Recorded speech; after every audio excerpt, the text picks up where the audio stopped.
और यहाँ से सबमिट कर रहे हैं रिटर्न को। देखो सक्सेसफुली हमारी रिटर्न सबमिट हो गई है। इस पर क्लिक करोगे एक्नॉलेजमेंट डाउनलोड हो जाएगी। ये देखो दोस्तों, इस प्रकार से हमारी असेसमेंट ईयर 23-24 की फाइलिंग हो गई है। सो दोस्तों, आज बात करने वाला हूँ ITR 2 कैसे फाइल करना है। ITR 2 के अंदर समझेंगे सैलरी इनकम। अगर आप स्टॉक मार्केट में इन्वेस्ट करते हैं तो उससे कैपिटल गेन इनकम बनती है, वो कैसे दिखाना है। साथ ही साथ अदर इनकम कैसे दिखाना है, कोई डिडक्शन है तो कैसे दिखाना है। आज की इस वीडियो में आपको ये सीखने को मिलेगा। सबसे पहले क्या करना है, सबसे पहले यहाँ पे आपको फाइल पे जाना है और यहाँ से देखोगे आप इनकम टैक्स रिटर्न पे जाओगे, डाउनलोड प्रीफिल डाटा है। यहाँ से आपको प्रीफिल डाटा को डाउनलोड करना होगा। करंट असेसमेंट ईयर क्या है 23-24, डाउनलोड वाले पे क्लिक कर लेंगे। ये जो जेएसएन फाइल डाउनलोड हो गई, इसका आगे यूज़ होगा, बताऊँगा करना क्या होगा। इसके बाद आपको यहाँ से लॉग आउट कर लेना है। लॉग आउट करने के बाद डाउनलोड सेक्शन में जाना है और डाउनलोड सेक्शन में जाने के बाद देखो ये है ITR 2, इस पर क्लिक करोगे। ये एक्सेल बेस्ड यूटिलिटी है, इस यूटिलिटी को डाउनलोड करोगे, इसे कर लोगे ओपन।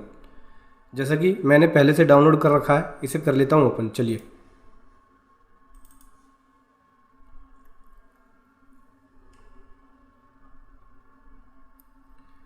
ये देख सकते हैं असेसमेंट ईयर 23-24 के लिए ये ITR 2 वाला जो यूटिलिटी है वो हमने कर लिया डाउनलोड।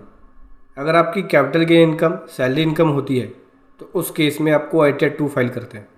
मतलब सैलरी इनकम के साथ ही साथ कैपिटल गेन इनकम बनती है, जैसे शेयर मार्केट में आप इन्वेस्ट कर रहे हो तो उस केस में ITR 2 फाइल करोगे। अगर आपकी बिजनेस इनकम होती है प्लस कैपिटल गेन इनकम होती है, मतलब कि शेयर मार्केट में इन्वेस्ट भी कर रहे हो, तो उस केस में ITR 3 फाइल करोगे। क्योंकि हमारी सैलरी इनकम है प्लस कैपिटल गेन इनकम है, मतलब कि शेयर मार्केट से इनकम है, तो ITR 2 फाइल करेंगे हम लोग। तो यहाँ पे देख सकते हो जो ऑप्शन नहीं चाहिए उसे यस नो करके उस शीट को बंद कर सकते हो। जैसे सैलरी की डिटेल चाहिए, हाउस प्रॉपर्टी वाली हमें नहीं चाहिए, तो कहता है एप्लीकेबल शीट बिलो यस या नो। आप हमें यहाँ पे हाउस प्रॉपर्टी वाले को नो कर देना है क्योंकि हमें ये शीट नहीं चाहिए। नो, ठीक है। हाउस प्रॉपर्टी नहीं चाहिए, कैपिटल गेन चाहिए हमें।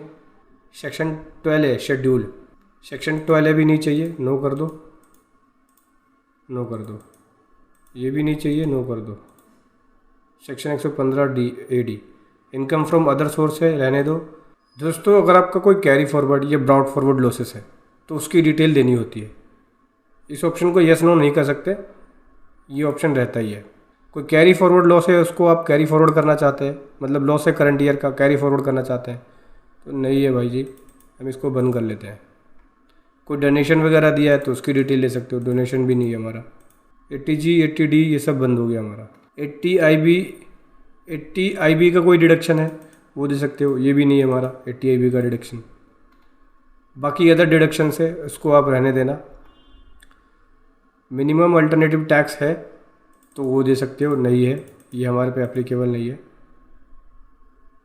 Computation of tax credit section 115GD ये भी नहीं है हमारे पे एप्लीकेबल, इसको बंद कर लेते हैं। कोई एग्जाम्ड इनकम है तो उसकी डिटेल दे सकते हो, एग्जाम्ड इनकम नहीं है कोई भी हमारी। Information regarding appointment of income between spouse govern by, तो ये भी नहीं है हमारा, इसको भी नो कर लेते हैं। Asset and liability at the end of year other than those including in part A BS ये भी नहीं है हमारा, तो हमारे केस में इसकी डिटेल देनी नहीं है, ठीक है, नो कर लो। नीचे आ जाओ, सेल्फ असेसमेंट टैक्स ये सब रहने दो। Information regarding to tax deferred relatable to income of perquisites ये भी नहीं है हमारा, इसको नो कर दिया, ठीक है। डिटेल ऑफ TDS वगैरह ये रहने दो, वेरिफिकेशन रहने दो, ठीक है। अभी ये ओके है। अभी क्या करना है, अप्लाई पे क्लिक करेंगे, थोड़ा सा वेट करेंगे। जो जो टेबल नहीं चाहिए उसे हमने कर दिया बंद।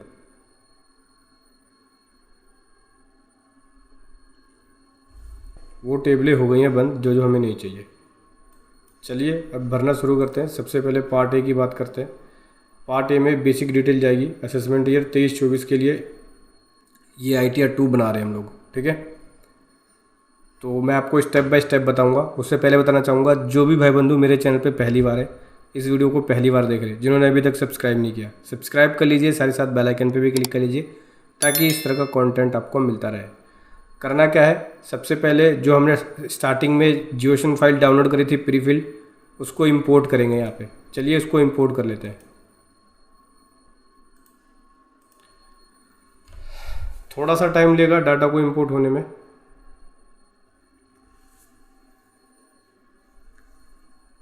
दोस्तों यहाँ पे मैंने डाटा को इंपोर्ट कर लिया है प्री फिल को। अभी पार्ट ए जनरल पे आएंगे तो बेसिक डिटेल हमारी ये आ गई, ठीक है। अभी नीचे स्क्रॉल करेंगे, बेसिक डिटेल में एक बार देख लेते हैं क्या क्या छूट गया है। जैसे कि ये बोलता है कि रिटर्न जो फाइल कर रहे हो वो कौन से सेक्शंस में है, तो फाइल अंडर सेक्शंस यहाँ से सेलेक्ट कर लेंगे। ऑन और बिफोर ड्यू डेट पे फाइल कर रहे हैं। रेजिडेंशियल स्टेटस पूछ रहा है, रेजिडेंशियल स्टेटस क्या है, तो यहाँ पे मैं बता दूँ रेजिडेंट सेलेक्ट कर लेंगे। उसके बाद पूछता है नीचे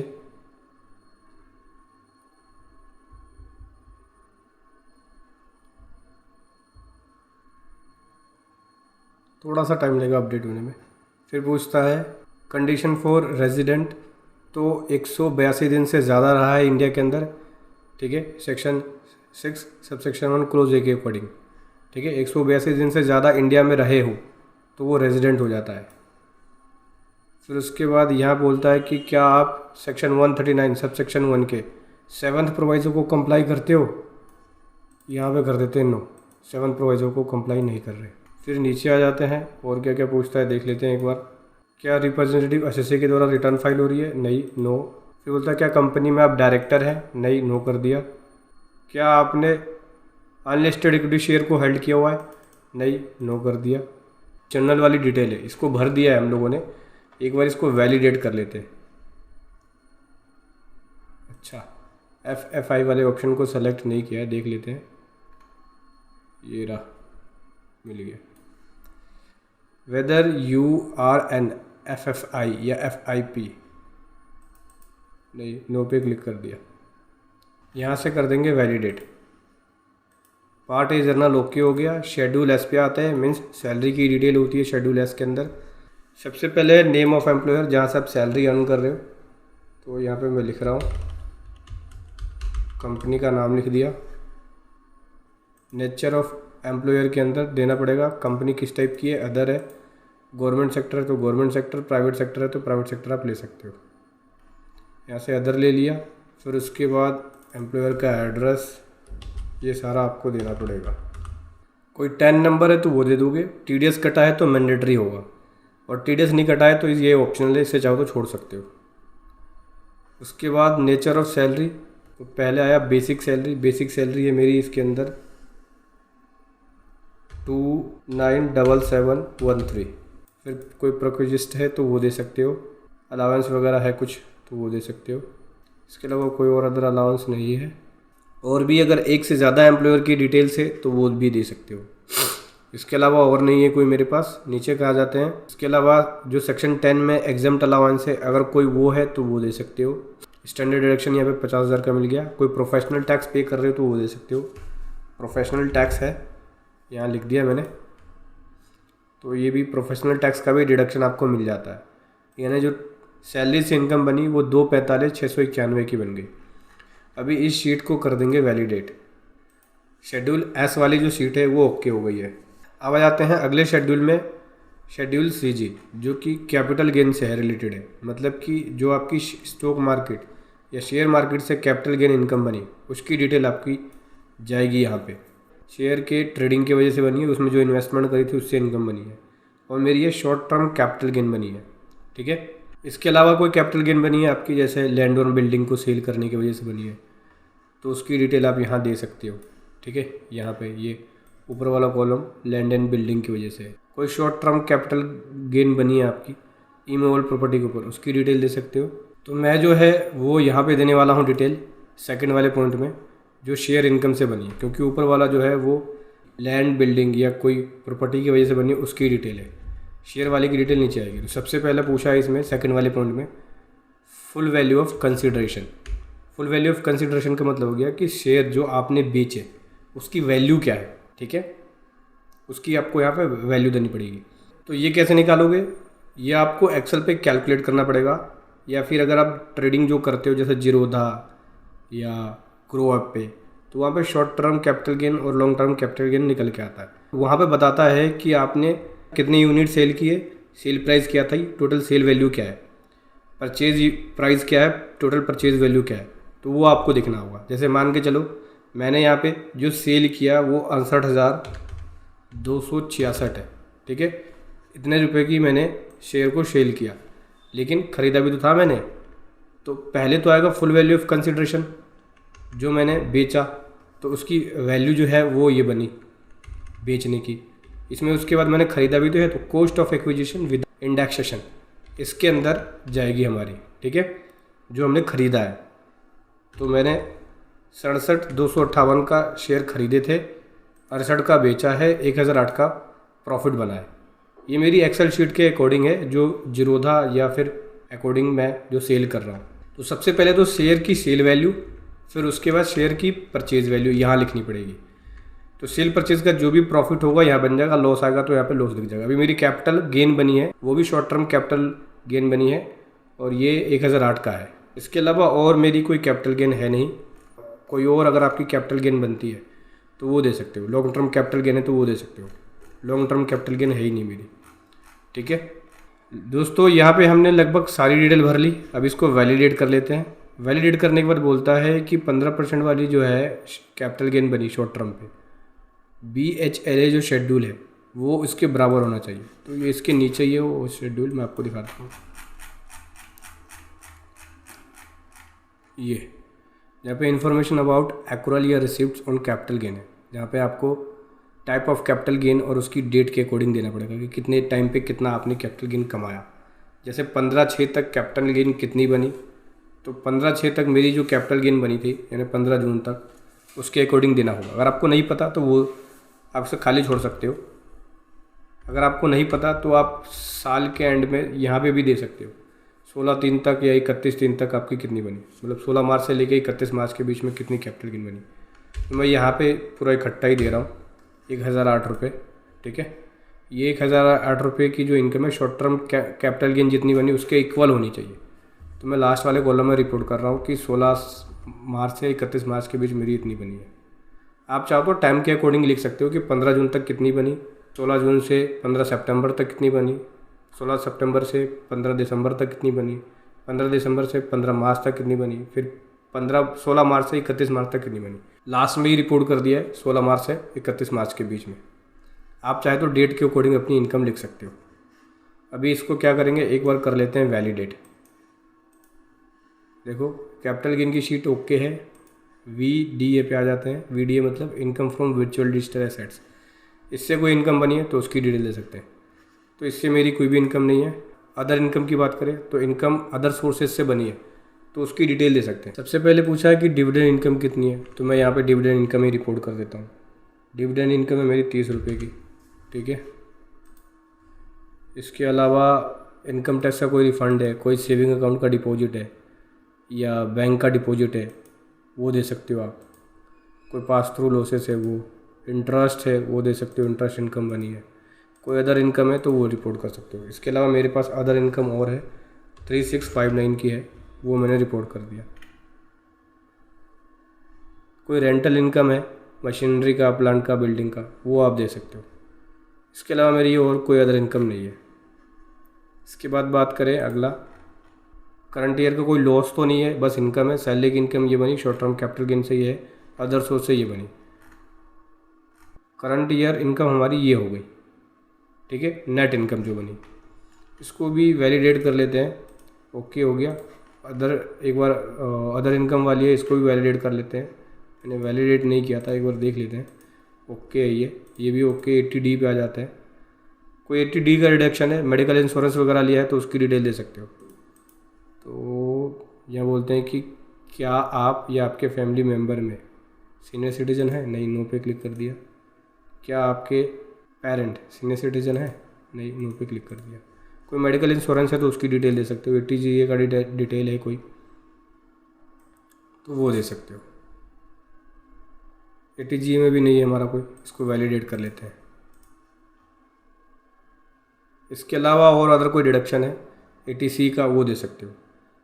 जैसे कि बात करूं, एटीसी का मेरे पास डिडक्शन है लाइफ इंश्योरेंस पॉलिसी वगैरह में, जो इन्वेस्टमेंट करी है प्रोविडेंट फंड में या इस तरह की कोई इन्वेस्टमेंट है पेंशन फंड में, तो उसकी डिटेल आप दे सकते हो। जैसे मेरे पास है 27,094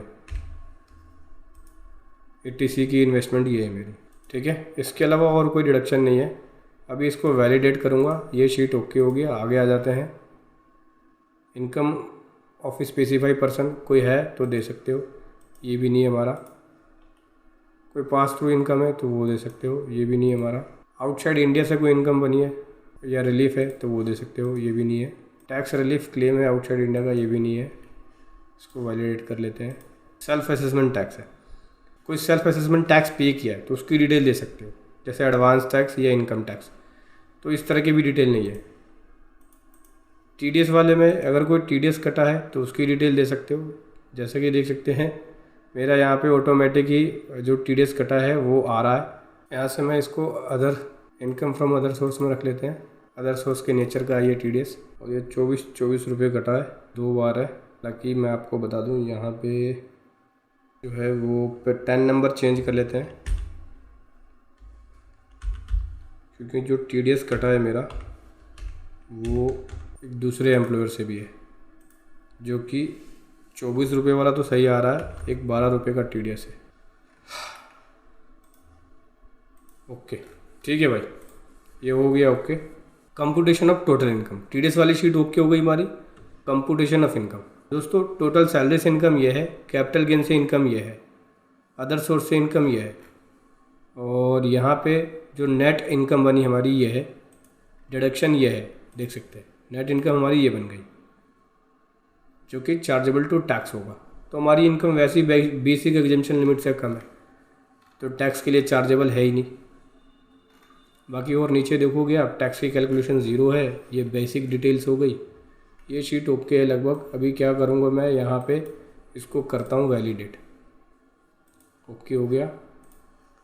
please select drop down in the part TTI। Do you at any time during the previous year hold beneficial और अन बेनिफिशियरी। अच्छा, नो पे कर दिया भाई जी, ये नहीं है अपने लिए। 19 नंबर, ठीक है। ये शीट हमारी ओके हो गई। अभी क्या करना है, वैलिडेट शीट पे क्लिक कर देना है, ठीक है। आगे आ जाते हैं वेरिफिकेशन वाले पे। तो ये बेसिक डिटेल्स आ गई। यहाँ से मैं डेट भी आ गया ऑटोमेटिक ही, और कुछ लेने की ज़रूरत नहीं, बस वैलिडेट पे क्लिक करना है। Verification sheet okay. अभी क्या करना है, हमारी ये शीट ओके हो चुकी है, रिटर्न फाइलिंग के लिए तैयार है। क्या करोगे, होम पे आओगे, पार्ट ए पे जर्नल पे कैलकुलेट टैक्स पे क्लिक करोगे। थोड़ा सा टाइम लेगा। देखो ईआई वाली शीट को बोल रहा है कि एरर है, सीरियल नंबर 1 में आपने कुछ कंपलसरी डिटेल भरी नहीं है। ईआई शीट पे आ जाते हैं। चलिए देखते हैं क्या क्या डिटेल है, मांगता है ये क्या क्या डिटेल्स है भाई हमारी। ईआई तो कुछ बनती नहीं है, ये भी देख लेते हैं। कोई अगर बनी है, इंटरेस्ट इनकम बनी है, एग्जाम्प्ट इनकम है, तो उसकी डिटेल दे सकते हो। इस तरह की कोई इनकम तो है नहीं। इंटरेस्ट इनकम एग्जाम्प्ट कुछ नहीं है।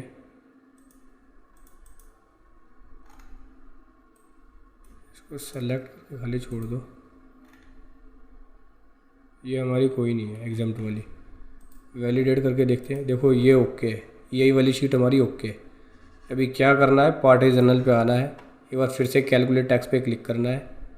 देखो please select option in point A in schedule AL वाला जो शेड्यूल है, देख लेते हैं AL का शेड्यूल कहाँ है भाई जी।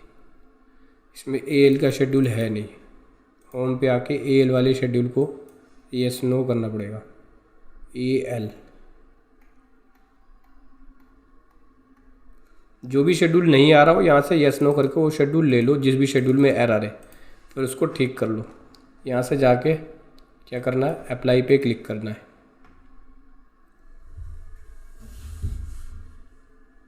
ले लिया। अभी शेड्यूल AL पे चलते हैं। देखो ये है AL शेड्यूल। इमूवेबल एसेट्स है कोई नहीं है भाई जी, इसको नो कर देते हैं। अभी वैलिडेट कर दिया, ओके हो गया। फिर से पार्ट ए जनरल पे आता हूँ, कैलकुलेट टैक्स पे क्लिक करता हूँ।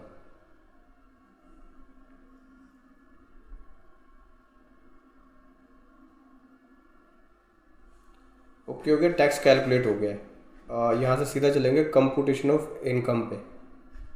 ये रहा, नहीं ये नहीं है, part B computation of total income. तो देखो दोस्तों, ये है computation of total income. Salary से इनकम ये बनी, शॉर्ट टर्म कैपिटल गेन से ये बनी, अदर सोर्स से ये बना। उसके बाद जो डिडक्शन है वो ये लेस हो गया, नेट इनकम मेरी ये बन गई। इसके ऊपर कोई टैक्स मेरा बना ही नहीं है, टैक्स पेबल ज़ीरो है, क्योंकि मेरी पहले से ही इनकम बेसिक एग्जेम्पशन लिमिट से कम है। हालांकि 5 लाख तक की इनकम पे दिखाऊं तो कोई टैक्स नहीं बनेगा मेरा, मुझे रिबेट मिल जाएगा। उससे ऊपर जाएगा तो मुझे टैक्स पे करना पड़ेगा। अभी नीचे स्क्रॉल करेंगे और ये देखो, ये TDS भी है मेरा, तो ये रिफंडेबल आ गया। TDS पे ये है और टैक्स रिफंडेबल हो, क्योंकि एक्सेस टैक्स पे हो गया, पेबल बना ही नहीं है हमारा, तो ये पूरा का पूरा अमाउंट मुझे रिफंड हो जाएगा। अभी क्या करना है, पार्ट ए जनरल पे आना है और मैं यहाँ से जनरेट कर रहा हूँ जियोशन फाइल। चलिए जनरेट कर लेते हैं जियोशन फाइल।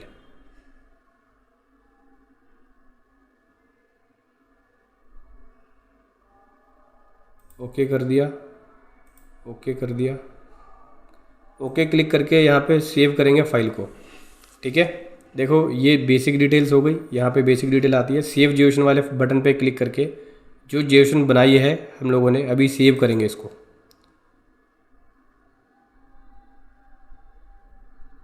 सक्सेसफुली जो फोल्डर मैंने दिया था उसमें जियोशन फाइल हो गई सेव। अभी क्या करना है, इनकम टैक्स की साइट पे आना है, लॉगिन पे आना है और यहाँ से मैं करने वाला हूँ लॉगिन। चलिए कर लेते हैं लॉगिन।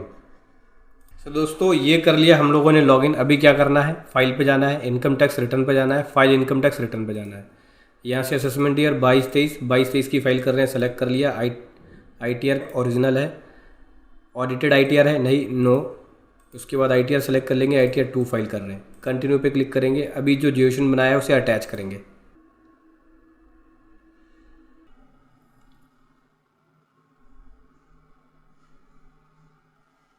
देख सकते हैं सक्सेसफुली वैलिडेट हो गई है हमारी जियोशन फाइल, ओके है, कोई भी कमी नहीं है। अभी प्रोसीड टू वेरिफिकेशन पे जाएंगे और यहाँ पे इंस्टेंट वेरिफिकेशन करने वाला हूँ OTP के ज़रिए, आधार OTP के ज़रिए। तो इस पर टिक कर लिया, कंटिन्यू पे क्लिक करेंगे और यहाँ पे मैं टिक कर रहा हूँ OTP, आधार OTP के ज़रिए वेरीफाई करूँगा। इस पर क्लिक कर लिया, अभी कंटिन्यू पे क्लिक करूँगा, जनरेट आधार OTP। अब जो OTP आया है वो यहाँ लिखेंगे। चलिए लिख लेते हैं OTP को। सो दोस्तों OTP लिख लिया हम लोगों ने। अभी वैलिडेट पे क्लिक करेंगे और यहाँ से सबमिट कर रहे हैं रिटर्न को। देखो सक्सेसफुली हमारी रिटर्न सबमिट हो गई है। इस पर क्लिक करोगे, एक्नॉलेजमेंट डाउनलोड हो जाएगी। ये देखो दोस्तों, इस प्रकार से हमारी असेसमेंट ईयर 23-24 की फाइलिंग हो गई है।